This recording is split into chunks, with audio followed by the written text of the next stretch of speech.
Hey guys, KingzinHD here, back with another basic unit guide, and today we're going to be looking at a more basic unit actually. It's been around for 5 odd seasons. It is the Stalwarts, or the upgrade of the Spear Sergeants in the unit tree. We're going to be covering over the basics of the unit. As always, we'll look at the unit setup, its doctrines, its abilities, we'll have a look at its formations, and then we'll get some gameplay and we'll have a look at how the unit is best used. As always, please, if you are enjoying this series, it does motivate me to do more by liking the video and dropping a comment letting me know whether you agree or whether you set the unit up in a different way or you're using it in a different way, as things do change. And hey, look, I'm not saying I'm the be-all and end-all and my knowledge is infinite, so I'm always learning new things every day. But as always, I hope you enjoy it, I hope it helps, and let's get into it. Okay, so looking at Spear Sergeants, as we're talking about Stalwarts today, it's important to know how to get them. So the Spear Sergeants are within the Chivalric Knights era on the unit tree, and as you come through, it's very, very simple to unlock the Spear Sergeants. They are the basic unit that you need in order to get the Stalwarts. The Stalwarts are an upgrade of this unit. We'll talk about that in a second. But it is worth mentioning that if you have this unit currently, then you can get the Stalwarts with some basic upgrades. Now, in order to upgrade the Spear Sergeant, we need to navigate over to the seasonal challenges here. And if we go over in, let's scroll along here, Season 5. So if we open up Season 5, we have a variety of different units. We have the Symmachean Militia, we have the Stalwarts, we have the Paladins, and the Sifrianii. We've already got it. We've done a unit guide on this unit already. So the Stalwarts and the Paladins. The Stalwarts are an upgrade of the Spear Sergeants, as we just mentioned, and the Paladins are upgrades of the Men-at-Arms. We'll cover them in a different video. So in order to, let's open these guys up. They're relatively simple to do. On here we've got the contracts. If you do the eight initial challenges, you get the Spear Sergeants for free.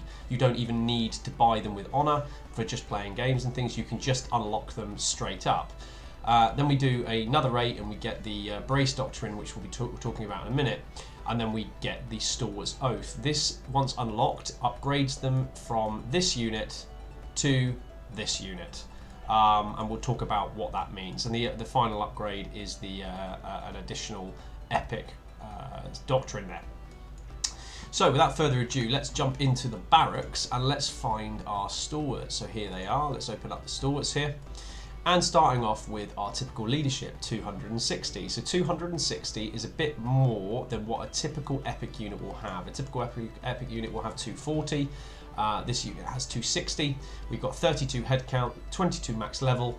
Fairly simple and fairly easy to, you know, kind of basic stuff there. So let's look at the unit veterancy lines. So we start on the bottom. The first one, we get increased health, then we've got increased blocking, we've got increased damage dealt in advance, which is one of their abilities, advanced cooldown reduction, piercing damage increase, piercing damage armor pen, we've got advanced cooldown reduction again, reduction in damage with advance, and then the final one. So this is slightly different from what we've looked at before. Increases the number of enemies that can be attacked with a single strike while advancing. So basically when they use that ability, they get that buff there.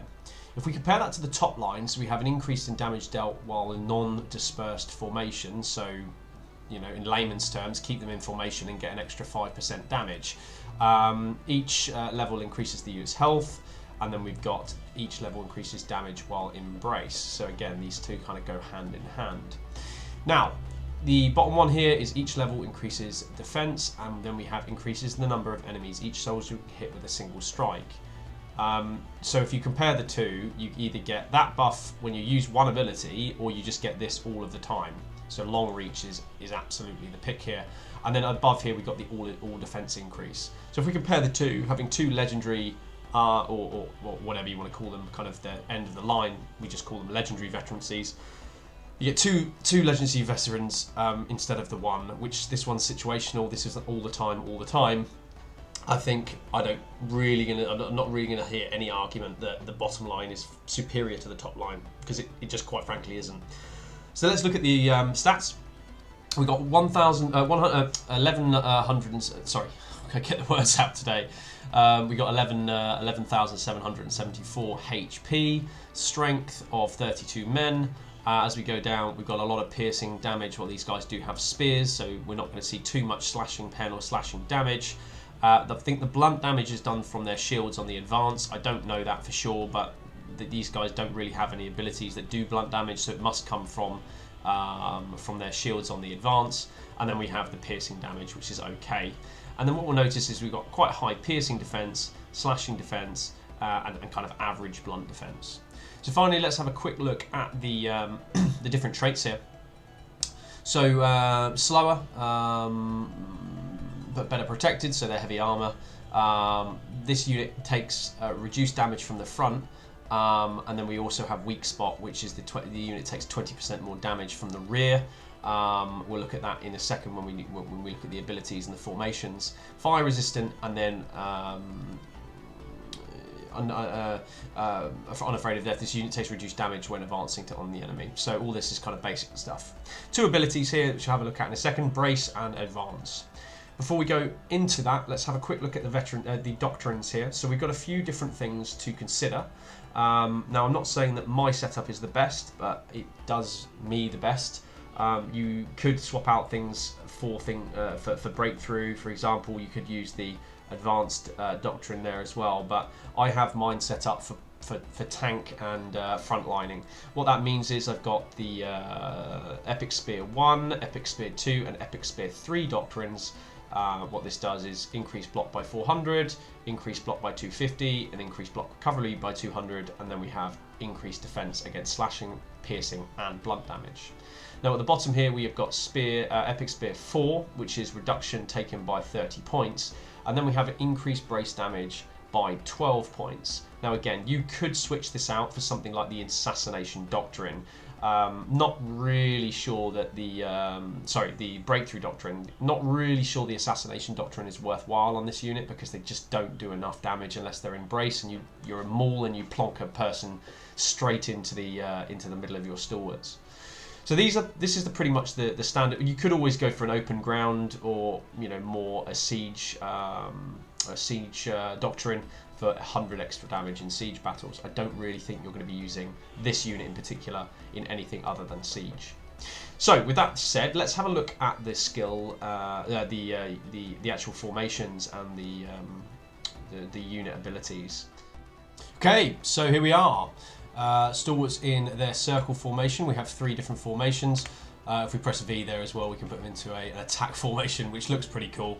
And if the enemy come in range, they'll break formation and attack, but looks pretty cool nonetheless. So we've got our circle formation, which is like this.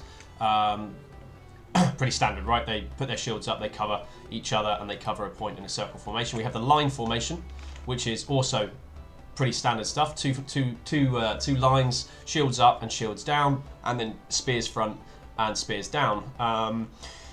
Also, we have the block formation. So the block formation is a little bit like a Roman tortoise formation. They're covering the sides, the flanks, and they're covering the front and the top, but they're not covering the rear, which, as we said, they take 20% more damage from behind. So let's have a quick look at what these guys look like when it comes to their skills. So in this particular instance, we will form up in line formation, and then as the enemy approaches us, we are going to use our second ability, Advance.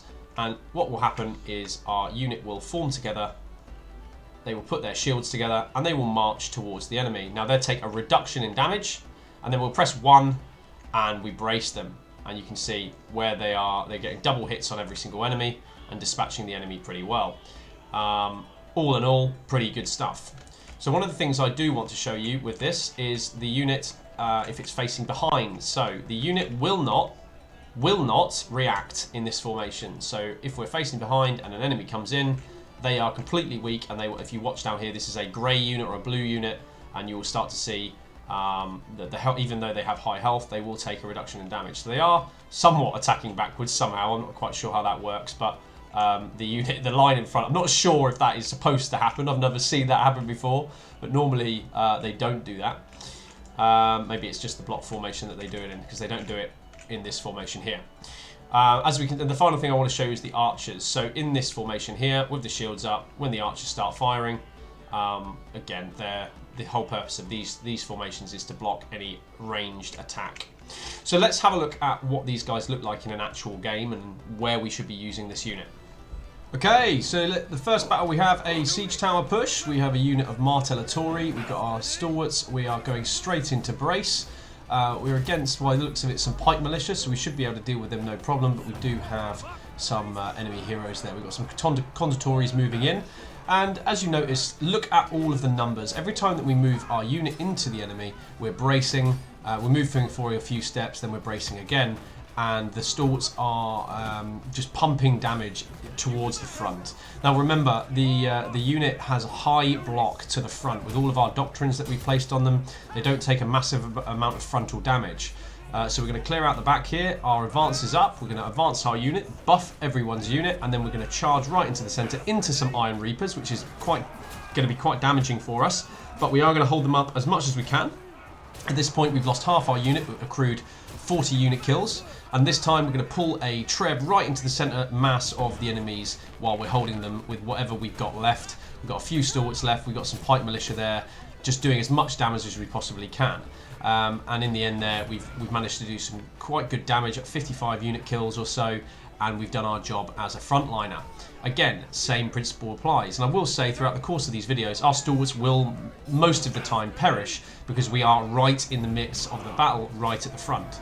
So in this scenario, our Iron Reapers have gone in, they've started the battle. We're going to advance our stalwarts right into the centre mass, and as soon as they get into touching distance, we're going to brace them down and start to mop up. This enemy player actually moves his Fortibraccios, which is a bit of a mistake for him because we're going to move our unit straight right into the centre of the enemy, X them forward, and then brace them again. Imp Pikes pushing into our unit, not really doing too much. You can just see all of those numbers that we're getting there. 68 unit kills now with the stalwarts, and we have half of our units still alive. So we're going to continue the push. We have the priority here, pushing onto the point. Now, one unit just charges right into the centre there, and we're going to do a bit of a flank here to try and buy our main unit some time, and we're going to try and advance into the centre of the enemy there. Unfortunately, just as we charge, some Iron Reapers charge with their flails, knocking half our unit out of position, and we get wrecked pretty quickly by some Shenji Grenadiers and some Iron Reapers. But we've done our job there. We've held back the enemy, and on to the next one. And this one, we're on Conqueror City, pushing up the side entrance, and we're going to take stair control now. We've got some palace guards with us, we've got some serf with us, and we see some pike militia approaching. We're going to advance straight into those pike militia, keeping our stalwarts to the front, and then bracing, and the kills start to accrue. Now in this one, we could be flanked here from the right, so our friends are in the front there. We're going to flank or protect the flank, sorry, against the claymores. And meanwhile, our enemy team are pushing forward, covering our flank while we do so.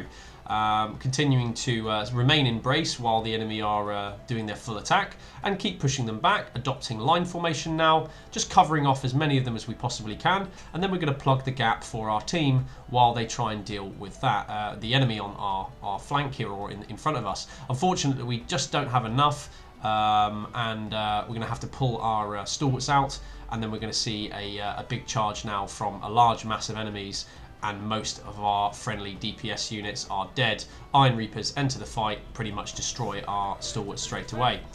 Back in the fort here, we're going to start the push against some village watchmen by the looks of it here.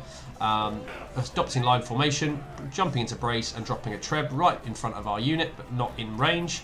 Buffing our unit as much as we can, and at this point we're wondering, where are our team? You know, where are our team here? We're pushing, we're frontlining this, we're continuing the push, our unit's fully alive, we're winning this battle.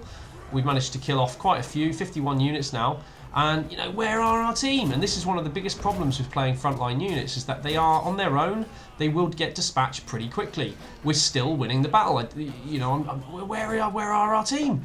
And we're just not pushing, and this is the biggest problem that you will face with using shielded units like Imperial Shieldmen or Stalwarts, that without support you will lose. So make sure when you push, in that case it was probably my fault, to push with your team, not on your own. In this final clip here, we're going to see a defense of a tower here, starting off with Martellatori. We've got an enemy hero here in the back line we're going to try and deal with. while our Stalwarts hold off. We've got some Conqueror guards coming to our aid as well, but the enemy are starting to mass up quite substantially there. We've got some Iron Reapers, we've got some Palace Guard, we've got some Imp Pikes against us there, and we're just going to defend as long as we possibly can. Drop into advance there to see if we can reduce some damage, and adopt brace again, but the enemy are just so overwhelming and we don't have enough. But what you can see here in this clip is just how long our unit is surviving against such an overwhelming amount of enemies. Although we've only picked up 21 unit kills, they've done the job. So, in conclusion, the Stalwarts are a great unit. They're a great frontline unit. They're very weak on their own unless they've got DPS support. They're really, really good at pushing forward, being the front line, getting onto points, and then holding back the enemy while doing some, medium damage. Overall, a fairly good pushing unit and a really great starting unit for new players. I hope you've enjoyed this guide. Again, it is basic. You can use this unit in lots of different ways. But if you have liked this video, please do drop a like on the video. It really motivates me to make more of these. And by all means, drop a comment and tell me how you're using them and the successes you've seen.